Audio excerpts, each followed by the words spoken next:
We have 4 people asking for floor: Mr. Galler, Mrs. Koppa, Mr. Van Orden, and Mr. Karpel-Bannerman. Sorry I hope it's correct. If there are any other, there are many people asking for floor. So I would like to ask you to speak maximum 2 minutes, because we have to listen to the general answers. So, Mr. Galler, the floor is yours. Ja, vielen Dank. Thank you very much. Muito obrigado. Sua apresentação foi muito interessante, que acompanhei-me com muita atenção. Eu tinha algumas perguntas que, entretanto, já respondeu um pouco o que é que esperava da Cimeira, que já o disse de uma forma clara, e também que no forma adequada nos grêmios atuais que irá passar a sua mensagem. Enfim, eu acho que o facto dos cortes serem vez maior que as poupanças que se tinha previsto originalmente, bem, isso é muito interessante.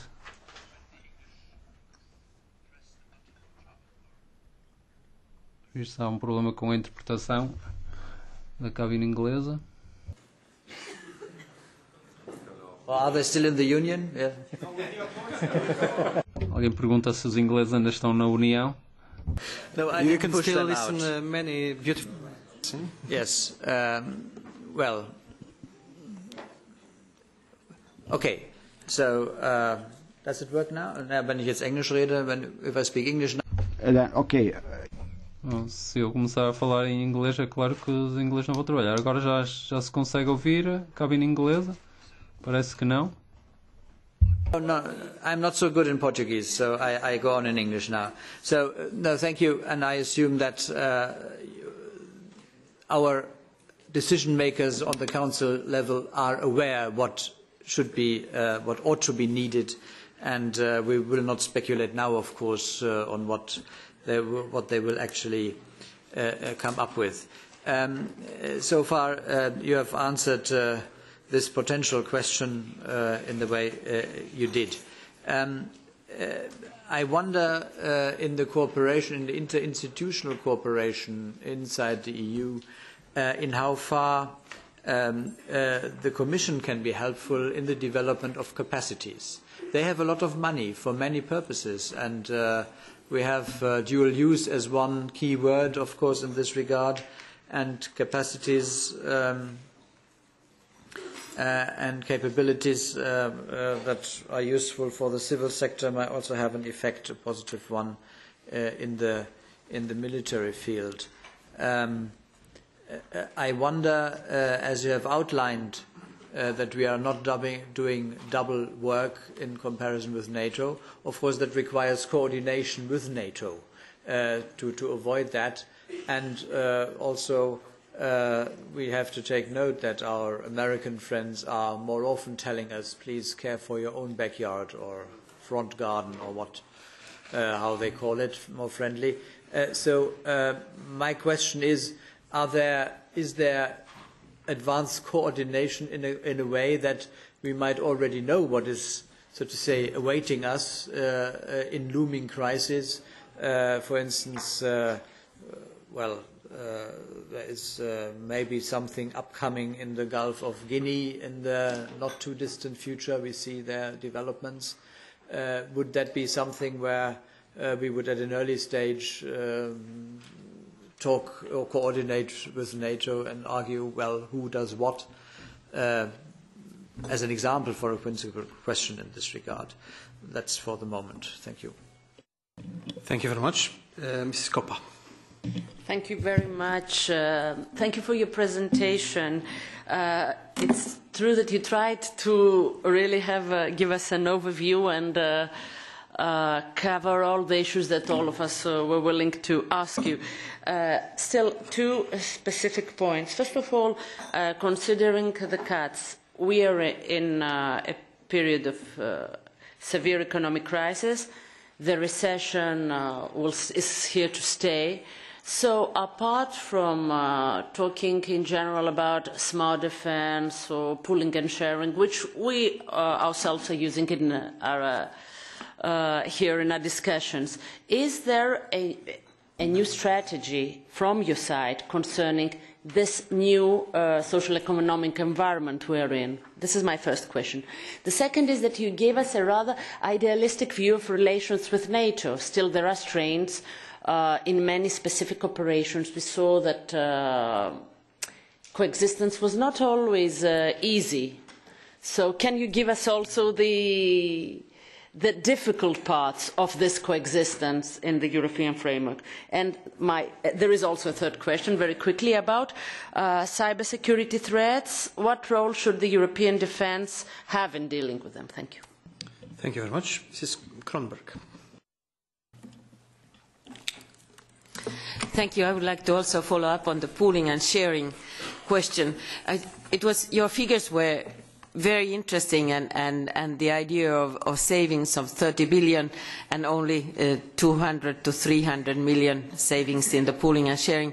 But what is the attitude of the member states? How do they relate to this pooling and sharing? And if I have understood it correctly, the problem is trust.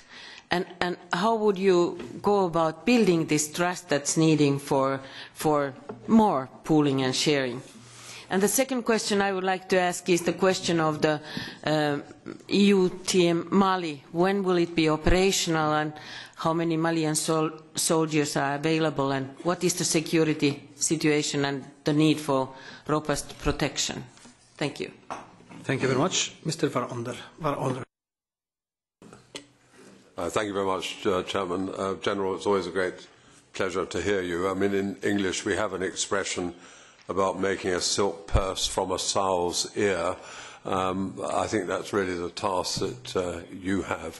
And of course, I'm afraid also you have to indulge in a lot of spin to make all this sound credible. First of all, I think we should be very clear. As far as I know everyone loves to think, oh, the US has now said they're moving to Asia, so that is a justification for the EU getting involved in defence in Europe. This is all complete nonsense, of course. What the United States has always said is that it wants improved burden sharing by European allies. It's been saying that for the last 50 or 60 years. Unfortunately, from time to time, the US has said how the Europeans organise themselves is up to the Europeans, as if that organisation in itself didn't really matter, where, of course, it does. On the question of relations with NATO, this again is all nonsense, because basically it's the same member states sit around the same table. It is absolute nonsense that we have to have a coordination mechanism for the representatives of more or less the same member states in the same city in order to speak to one another. And in fact, at some stage, every member state of the European Union has contributed to or been engaged in some way in NATO operations. So there's absolutely no reason why all this shouldn't take place at NATO.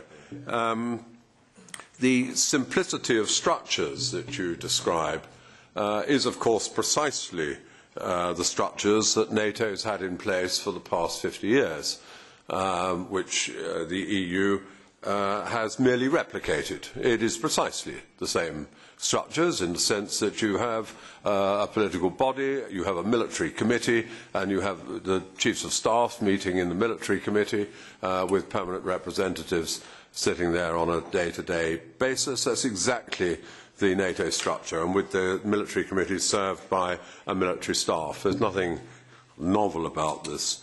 I have to say that the European Union has ranged around for many years to try and find a plausible excuse for CSDP beyond its real ambition, which of course is merely to make the EU a global actor in some way, and that of course is what it's all about. Now magically it's hit upon the comprehensive approach, because it's ranged around for all sorts of plausible excuses, and now it's hit upon one which seems to have a bit of traction, and so it's majoring on the comprehensive approach. I can't think of a major military operation in the past decades that hasn't included a civil action plan and civil aspects to those military operations. There's nothing new about the comprehensive approach. The reason certain crises are not on the agenda of NATO is, of course, because certain member states have chosen not to put them on the agenda of NATO because they want them done elsewhere in order to give a role to the European Union in certain defence matters. Now, I have 4 questions, General. You say we don't duplicate NATO, we facilitate member states to create capabilities. I wonder if you could tell me what capabilities you've helped create that didn't in any way exist before and which are not of equal importance as far as NATO is concerned. Secondly, what do you see as the most important next step for the European Union to take in order to take forward its defence role? Thirdly, may I ask, do you think that the European Union should have a defence budget? And fourthly, given that the European Union uses what I would broadly call humanitarian assistance as a justification for much of what it does, and I use that term broadly, would you like to see elements of the development and aid budgets of the European Union used to support such military activity? Thank you very much. Thank you very much. Mr. Kalam. Thank you very much. General, I can't agree more with your very refreshing and realistic approach. Your main message for me was that there is a huge gap between our ambitions and capabilities. And you mentioned that further cuts would be disastrous. Of course, there are some countries which have not yielded to this pressure. I represent Estonia, which still provides 2% for national defence, but it's a small country and it could provide only a moral example. But you remind me the message by the Polish Foreign Minister Sikorski last week here, who said that what happened more than 4 years ago in economic and financial sector, he is afraid that it could well be repeated in our security and defence sector because we are unprepared, we lack necessary mechanisms and resources to oppose it. So it's our common concern. My question actually is, as my colleague Mrs. Koppa already mentioned about cyber threats and cyber defences, how serious do you consider these challenges? How is the level of cooperation between different member states? Could we apply a certain minimum standards for reporting and coordinating? And what is our preparedness as for management of cyber crisis? I am still doubtful whether we have been enough prepared in this aspect. Thank you. Thank you very much. Mr. Sophocleos.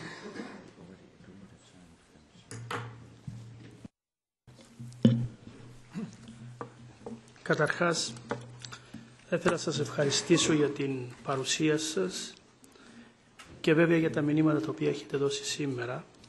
Εμείς εδώ στην Ευρωπαϊκή Ένωση here in the European Union, we are always repeating that in our countries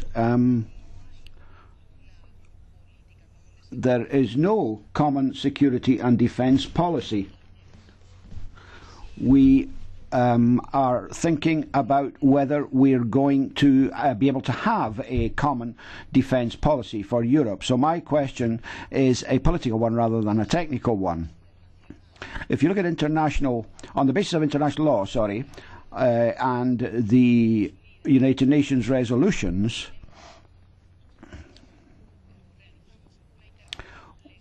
we carry out a legal action somewhere, an action with that legal basis can we achieve peace with what we have available to us at the moment in Syria, for example, or in Mali? You know, massacres are going on there. Thousands of people are dying. But in practical terms, we're not actually doing anything. Now, my second question, and this will be the last one. If we reach a certain point with a common security and defence policy, which is something I want, by the way, for economic reasons and other reasons too, what will be our relationship with NATO? Will it be a productive relationship? Will it be based on shared powers? You have experience in the military, and I'm sure that you can clear that up for us. Thank you, General. Last Sunday, prime time, Portuguese TV program, very widely seen program, Pros and Cons. A distinguished panel of former military chiefs, Navy, Air Force, Army, Chief of Armed Forces, the top terrorist, anti-terrorism experts, a former Minister of Home Affairs, and very angry statements against Europe because of the cuts being imposed arbitrarily in our armed forces, losing capacities. Of course, the responsibility is not just the European Union, it's also the government who is implementing them, not even able to explain them to these top operators.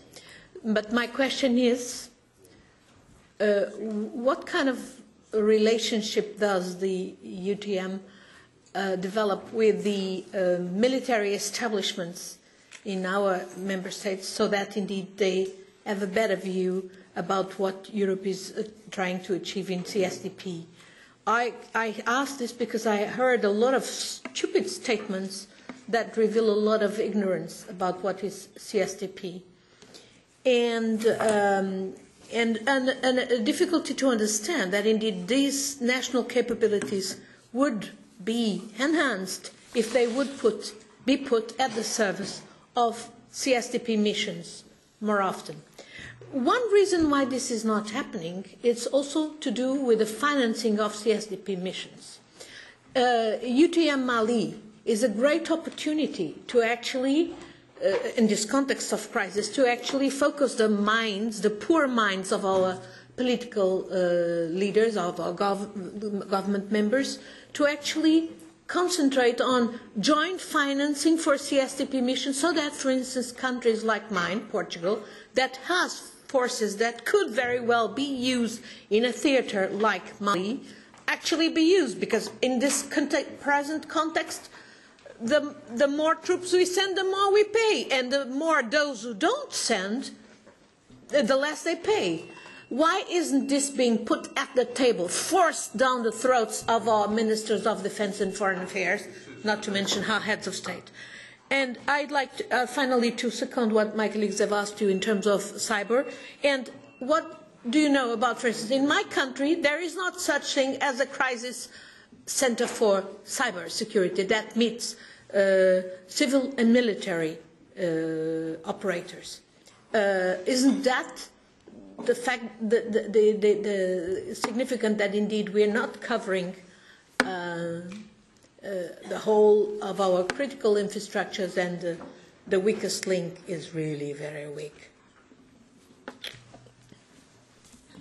Thank you very much. Mr. Katapel Bannerman.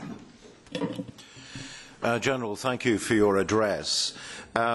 I do struggle, I have to say, like my colleague here, about the duplication point, because when you go to, for example, the Northwood base in London, you have EU NAVFOR 100 metres away from NATO's Ocean Shield, doing much the same job. And I'm desperately worried, especially with the cuts, that you're actually just moving assets around from one to the other. And I don't think that suits anyone.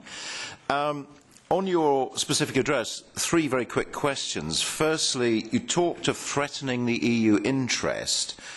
Can you please tell us when the EU became a nation? Because I regard EU interest meaning national interest, and that, I have deep concerns about that.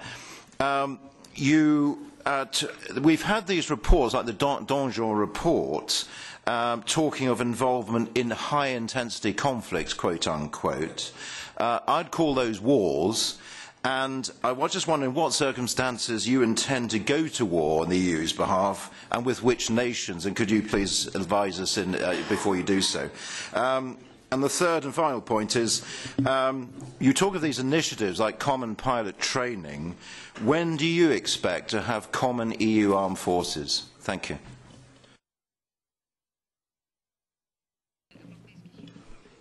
Thank you very much. Mr. Szczasny.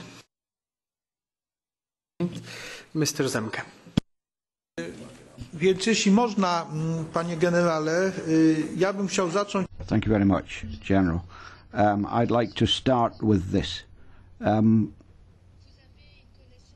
You have unique knowledge, tremendous experience in military matters. You know the international situation well. I've read your resume. I've followed your career. And your position, as a result of your position, you know a lot about missions in Afghanistan, the Balkans and so on, and the military planning of those and missions like them. So my question is about your military experience and also your mission, which unfortunately is coming to an end this year, because it's parliamentary terms that decide on the dates.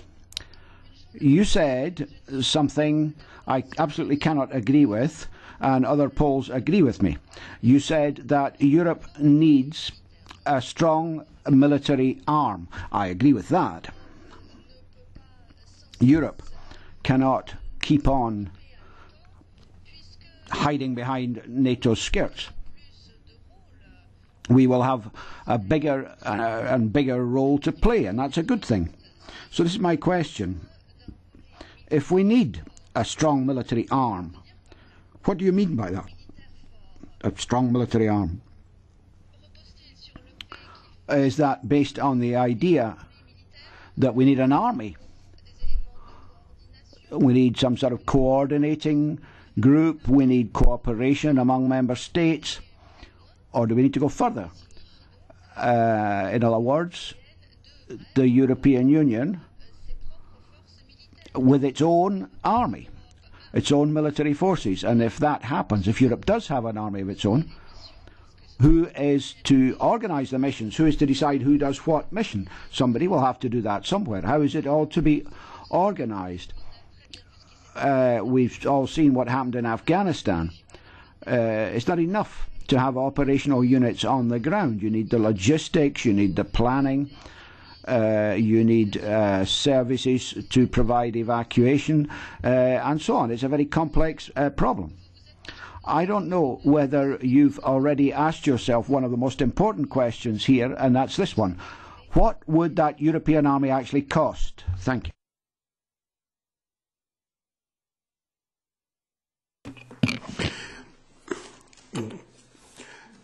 General, thank you for being with us, and I would like to ask just one question regarding the OHQ. We all remember what happened to Lady Ashton when she tried to promote that idea. She ran into a brick wall.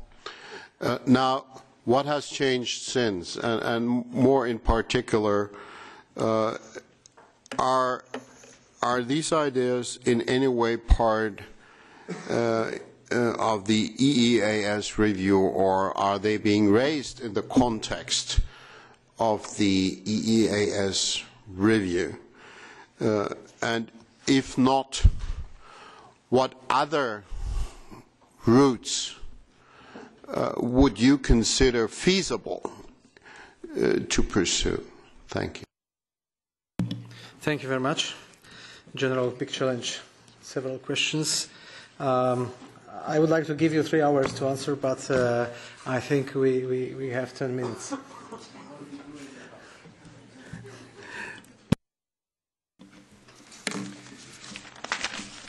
Well, thank you very much for all those questions. I'll take them in the order which I received them, though some come on the same topic, and then try to catch them all at the same time.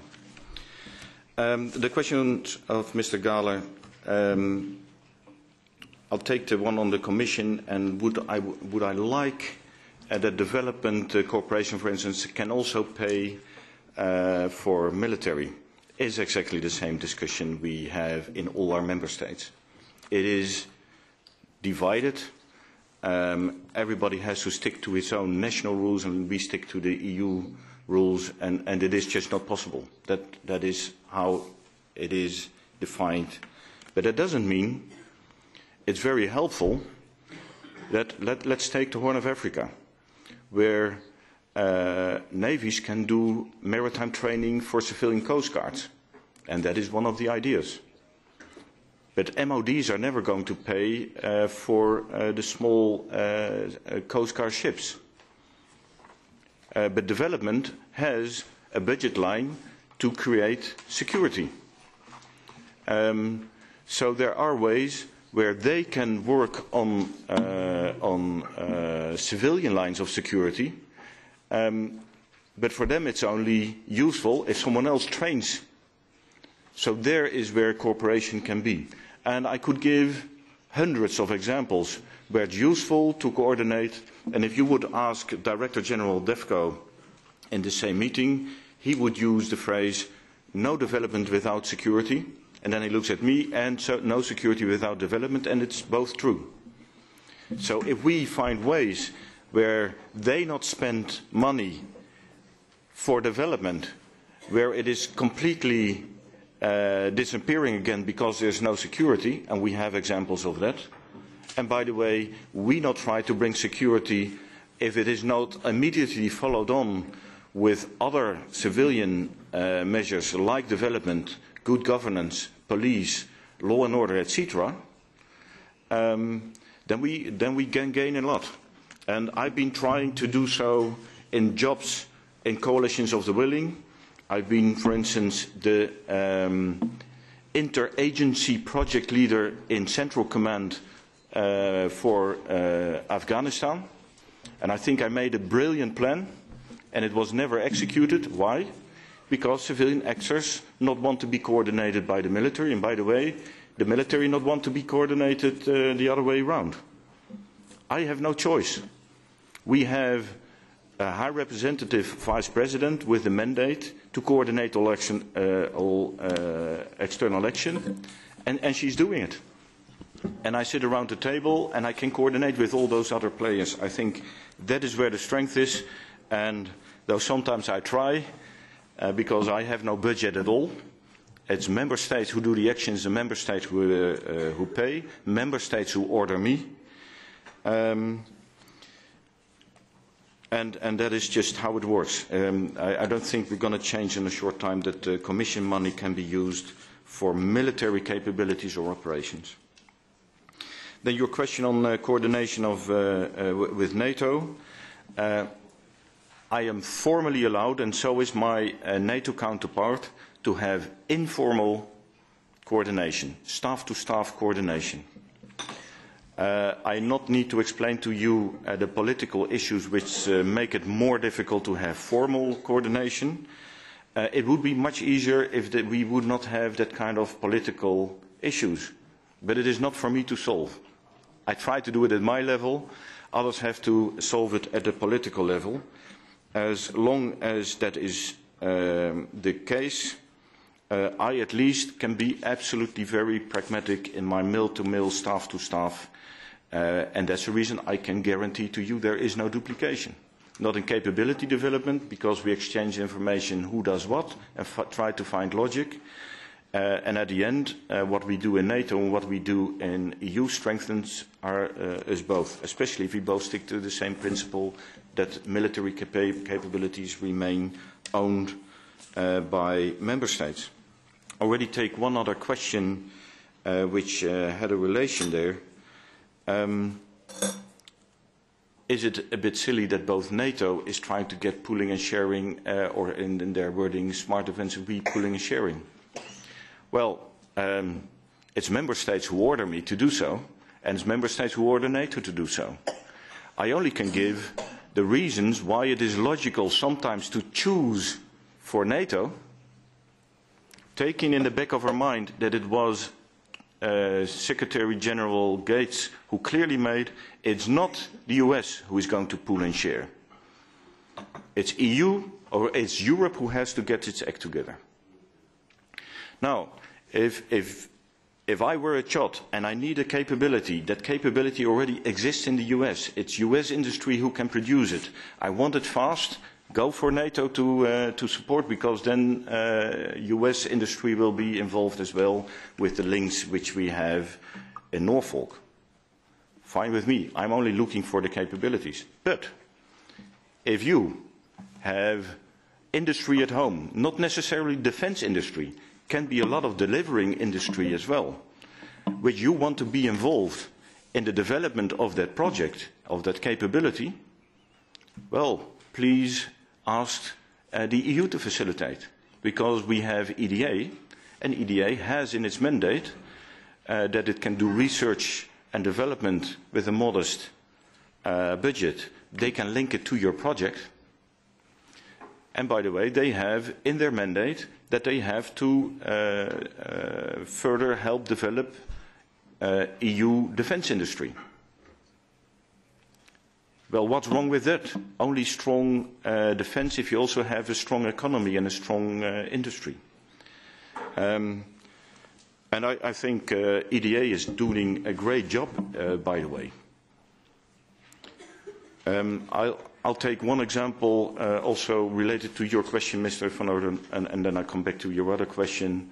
What are capabilities which we take forward? Well, one of them is AAR, air-to-air refueling.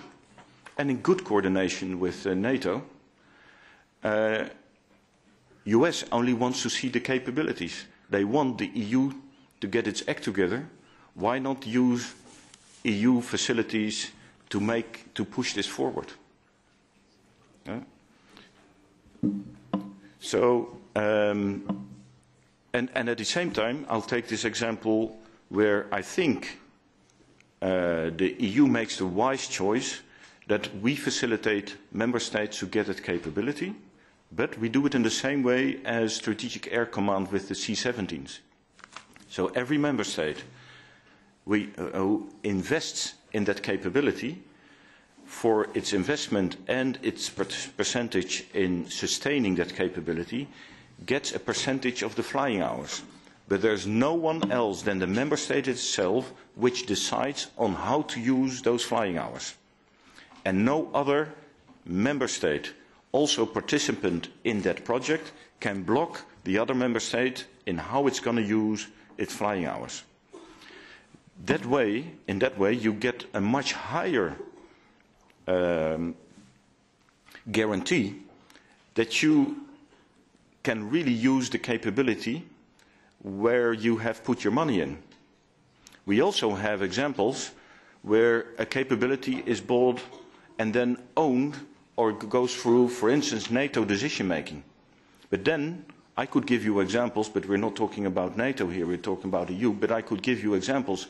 If you create a capability, even if not all member states take part in the development, but you make it organization owned, and that organization is deciding on consensus, and that is not different from NATO and the EU, only one member state can block it. So you spend hundreds, if not billions, of money in a capability, and you allow that only one member state can block it. And I could give you, in my experience, examples where that happened.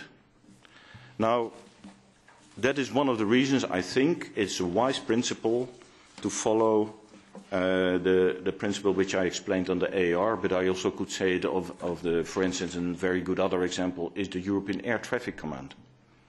European Air Traffic Command, it was 4 nations, it's now 5. It is organized in such a way that it can be used for NATO operations, can be used for EU operations, coalitions of willing member states on a national basis, and no member state who takes part in such a project can block others to use it. So I think that is the way to go forward. It is also my answer to do I want a European army? I'm pragmatic. You will not hear me say I need a European army because not going to get there. For every single member state, I not know any exceptions. The governments demand it's a sovereign national decision how and where to use its own military. By the way, the word sovereignty then is very often misused as well. If you refuse to work together with others because of the word sovereignty, then I think it is a mistake, because sovereignty is not only the freedom to decide, it should also be the possibility to act.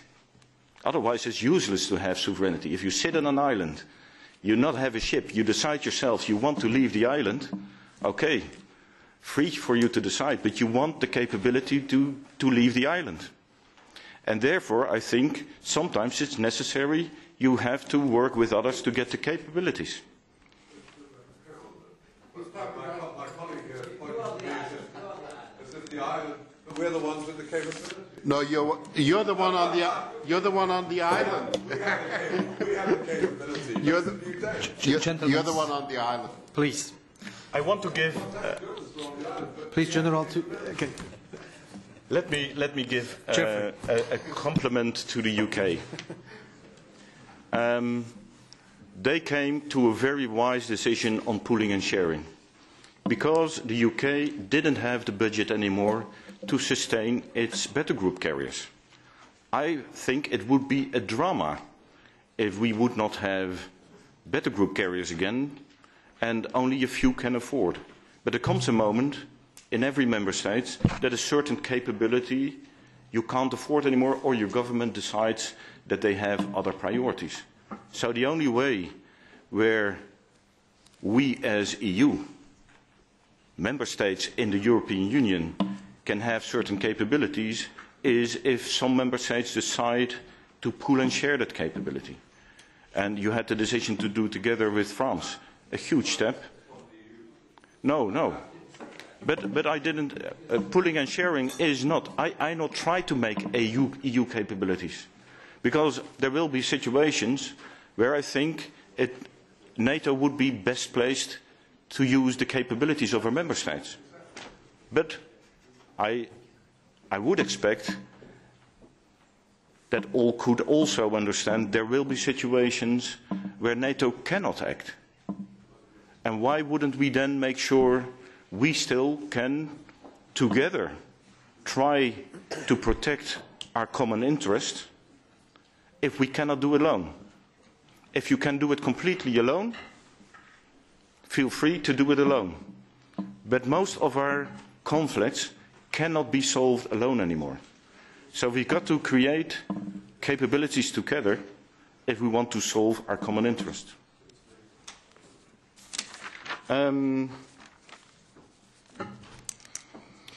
Several questions on cyber defense, amongst all Mrs. Koppa.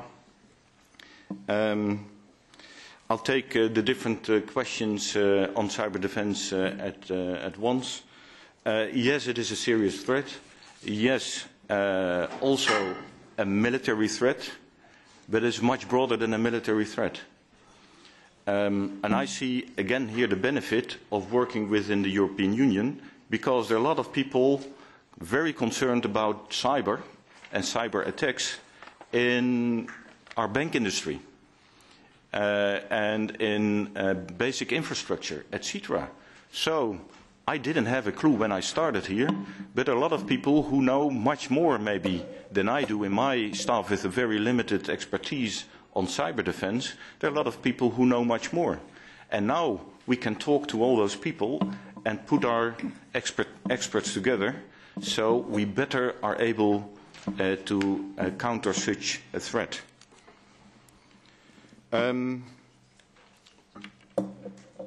Is there a strategy from my side how to cope with the cuts? Well, a strategy is a big word.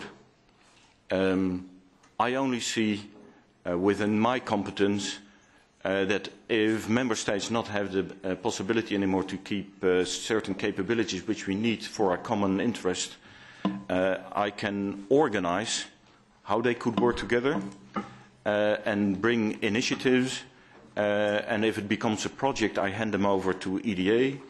If it is only in the field of education and training and it doesn't need to become a material project, we try to do it ourselves. But I think, for a lot of reasons, we can only make this really work and really find much more efficiency if there is also political pressure to do so. But there is not. There is political pressure to not do so. I've been sitting in many ministerials with a lot of ministers telling me I have to do this. But as soon as I come with a proposal to do something together, every member state starts to protect its own industry. So they're fine to take it forward, but only if not they take the difficult part. And therefore I think it's essential that there's political pressure on us all, but also on the military, because also in the military, let me be open, if you are a commander and you are from the Air Force, or I'm from the artillery, and that is everywhere, you are born at your school, you're born within your regiment. It's quite painful if, for pooling and sharing reasons, you have to cut away your part, where is your tradition, but it has to happen. So political pressure, top-down, is important, and even heads of government, state, might need to push also ministers of economy, finance, and whatever other interests are there. Regional interests, national interests, industry interests, military emotional interests, etc. It's quite difficult to get smart defense and pooling and sharing work.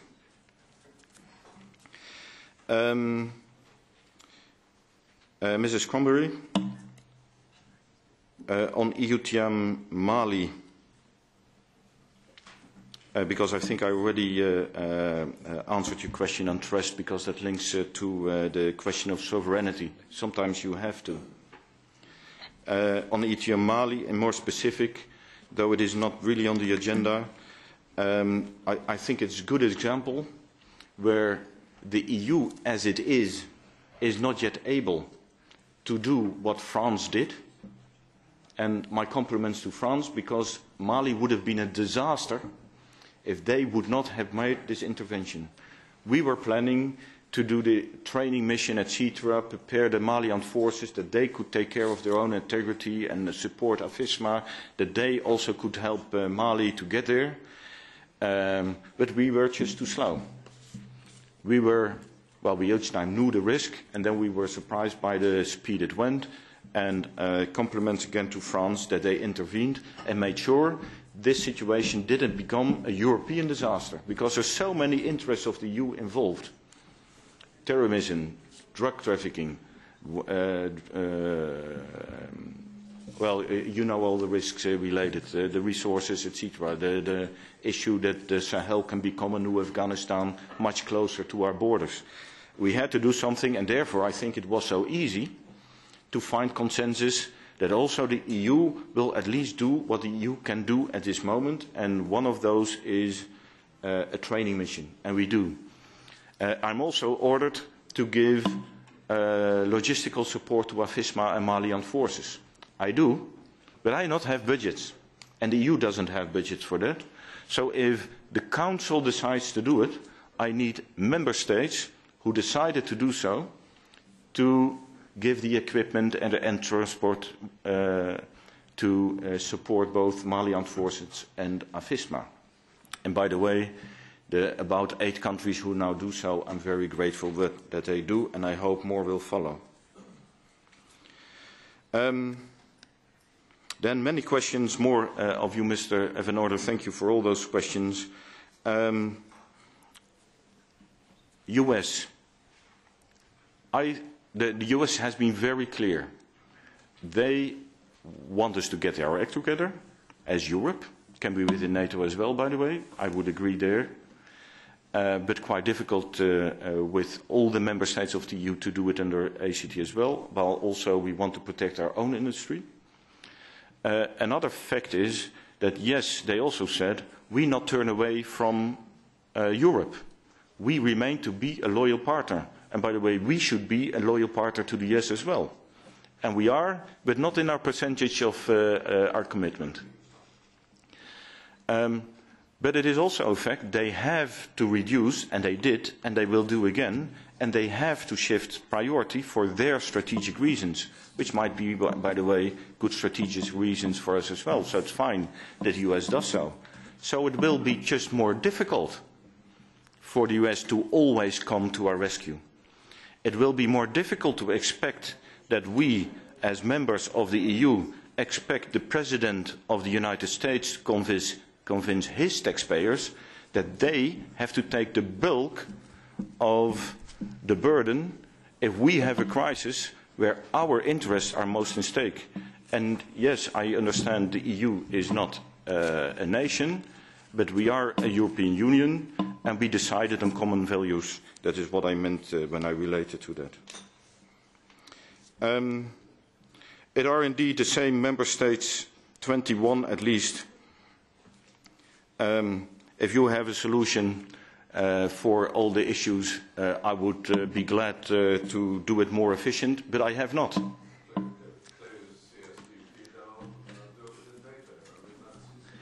I would be scared to death if that happens, because then we will have crisis where we will be blocked in consensus decision making, and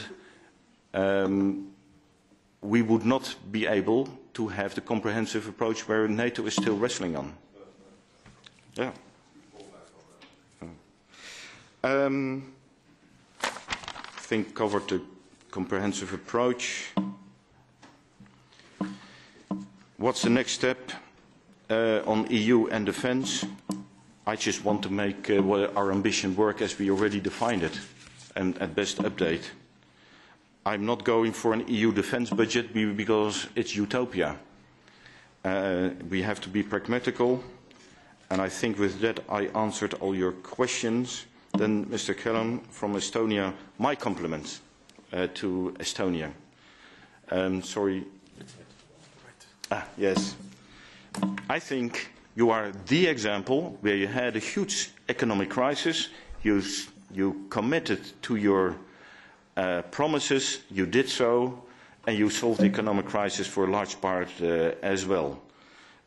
You have shown leadership there, and I often use your country as an example.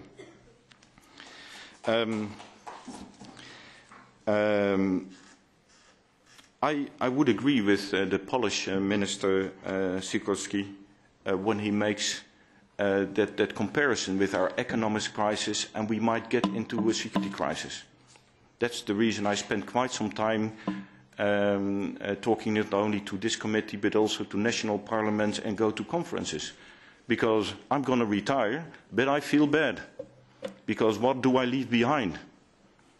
Armed forces which are not capable, whether it's in NATO or in EU, to defend our common interest. And therefore, I am also here to explain that needs to change. I think already covered cyber, though, of course, it is for your country specifically important because you are within NATO, but also for the EU, the one who does the cyber defense. And thank you very much to not limit it only to NATO countries, but also give possibilities because it's MOU-based and we can share a lot in our preparedness also against that threat. Mr. Sophocleus, thank you for your question.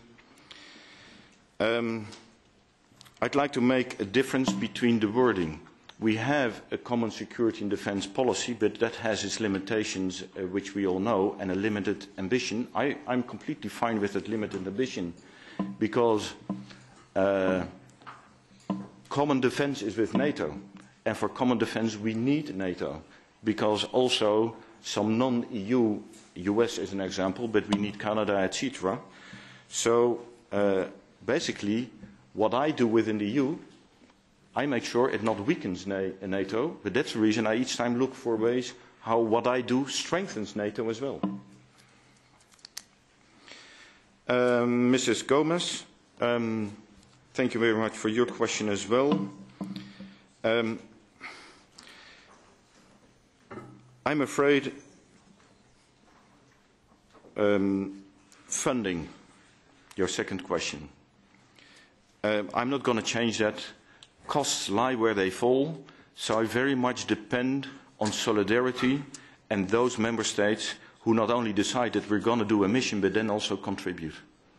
This is one of the weakest points in our decision-making process, that I can sit in a ministerial and hear ministers 27 together decide we are going to do this mission, and then when I ask for the military capabilities, they all look at the ceiling.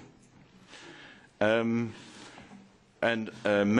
I think of how to improve that. Maybe if all decide to do so, you or take part or at least take your share financially. But common funding then must become a bigger issue. By the way, NATO has exactly the same problem. Also there I was very much in improving common funding for the protection of common interests. It's a bit a prisoner's dilemma. Everybody wants others to solve their problem. But it doesn't work if we have no solidarity and share the burden.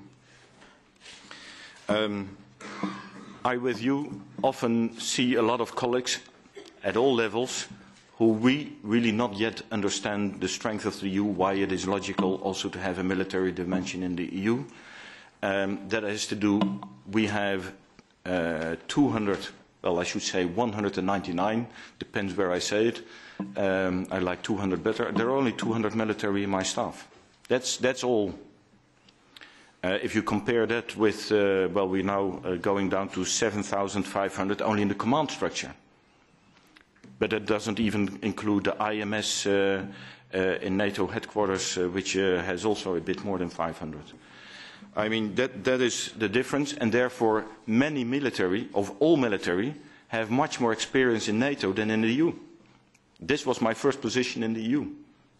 I hadn't a clue of all the possibilities of the EU. But I'm now very enthusiastic, while also acknowledging we need NATO to be able to military missions as well. Mr. Campbell,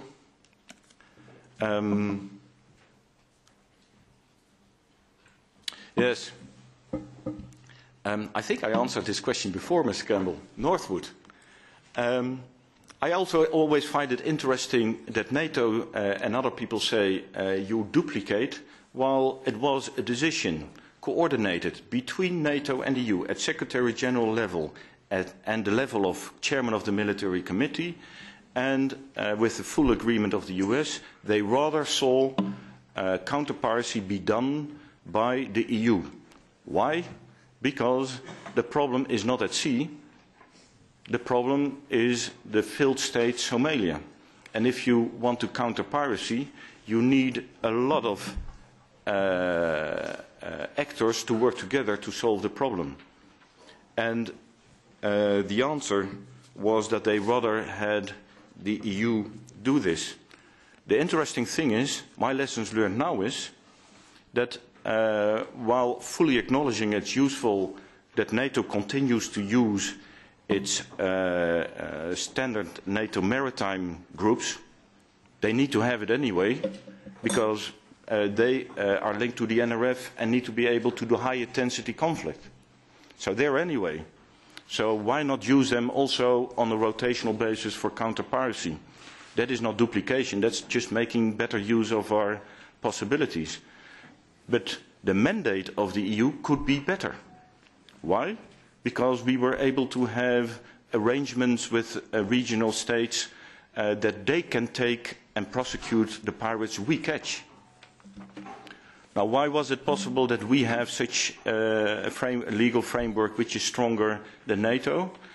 Well, because we have our diplomatic capacity, we give development, we couldn't agree on the quality of the prisons, otherwise we can't hand over, so development in improved the prison system, etc. So we can come to this kind of arrangement. Why could we come to a better mandate and also attack the pirates at the beach? UK was one of the countries which pretty much pushed on having that mandate. And for good reasons, by the way. It's just ridiculous to do very dangerous actions just on the water before the beach, and then this very easy target, not guarded, logistic dump, we were not allowed to touch. So the UK, with some others, very much pushed in NATO on getting this mandate.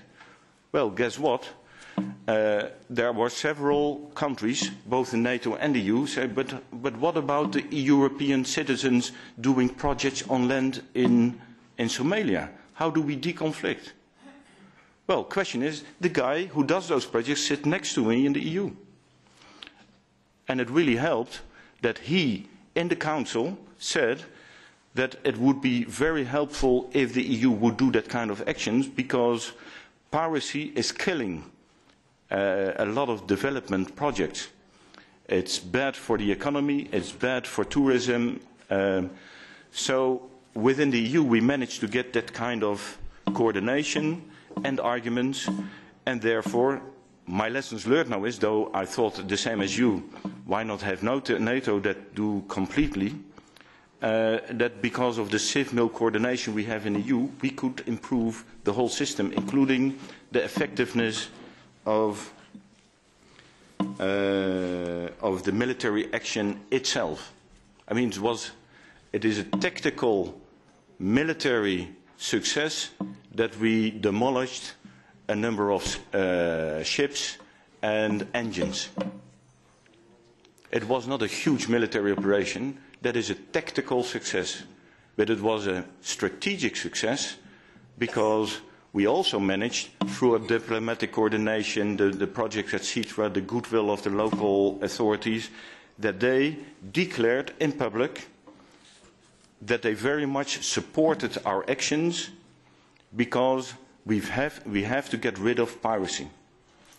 That in itself is such a change what happened in Somalia, and is, I think, of strategic significance. I would not have been able to organize it in another organization like this. Yes, and I agree with you. EU interests are member states' interests. I think already said. I work for member states, but we are all in the EU, and we agree to some general principles. We will not get EU forces, and I not look for it. Especially also, I would never want it, because I think it's even dangerous as long as there consensus decision making. We would invest in forces and we might not be able to use it. So I'm fine with that it is member state owned. Mr. Zemke, Poland, thank you very much for your comments. I think already answered your question. I'm not looking for an EU armed forces. I look for member states who own sufficient capabilities that they allow me to make sure we not all buy the same and keep the same, but that we optimize so we can do our operations. My part there is much more modest than we do in NATO, because I not every time go through the cycle, because NATO already does it. We use all the information how NATO gets it. So I also not duplicate that. A member state just has its format, says what it has, gives it to NATO, gives it to me. I make the comparison with the EU scenarios. NATO makes a comparison with the NATO scenarios. But we are, I think, if at all, we should not be looking at this stage for a European army under the current circumstances, how the decision making is going. And I think, for me, it's too early to think on other options. Not in my lifetime, I expect, at the moment. Then the last questions. Yes, sorry. Yes. The High Representative was not seeking for a permanent OHQ. Each time people tried to say she wanted, she was not looking for that. That was also not my advice. That was also not the advice of all the other structures advising her. The only thing she was looking for was, and I think that was absolutely reasonable, while we have civilian planners for police and law and order, and everybody expects us to be comprehensive, and we also have planners in ECHO, and we also have planners in DEFCO, why can't I have 20 planners who can coordinate for the non-executive missions?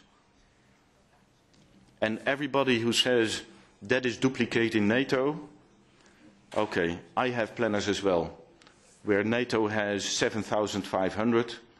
The only thing I ask is this limited number of planners. So for those military missions where it would be ridiculous to activate an OHQ with 250, 300 people, where I can do it with only 15 to 20, while using policymakers, because I'm a policy-making staff, but all the military, also me, I've got a lot of military operational experience.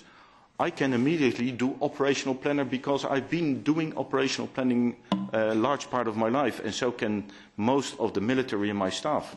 So if I have just 20 general planners, and I have to do a mission like EUTM, Somalia, Mali, support with a military commandant, SSR in Libya, whatever other mission happens, I just use those planners as a nucleus.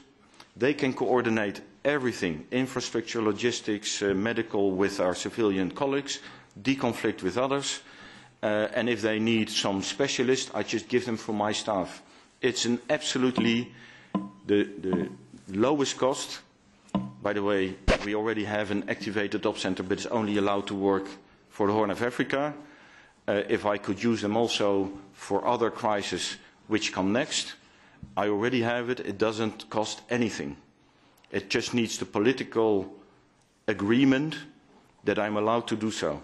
And I would really appreciate if those who still block such an easy decision, in my view, with my clear vision that it is not duplicating, but certainly improving the way we can make better use of the capacities we already have.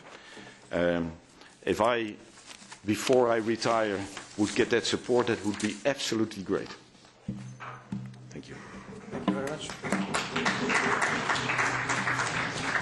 Thank you very much, General, for your comments. As always, very clear and important. Maybe we can meet another time. But if not in your current position, I'm pretty sure we'll discuss many times at different places and conferences and so on. Thank you once again on behalf of all the members of the SEDE subcommittee for your cooperation with us. Thank you.